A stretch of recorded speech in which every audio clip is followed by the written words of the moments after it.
into Manchester on this emergency cycleway put in by Trafford Council.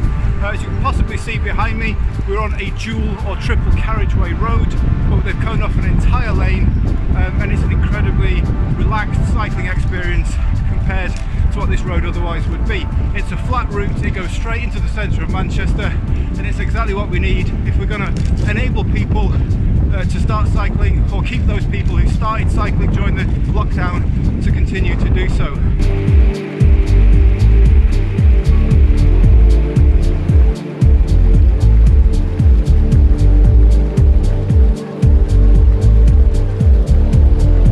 You can really tell the difference between the poor infrastructure beforehand and the wide temporary infrastructure. It's much more usable. I'd definitely use it if it was there. Hopefully this type of infrastructure will be extended into Manchester. We'll have to see that.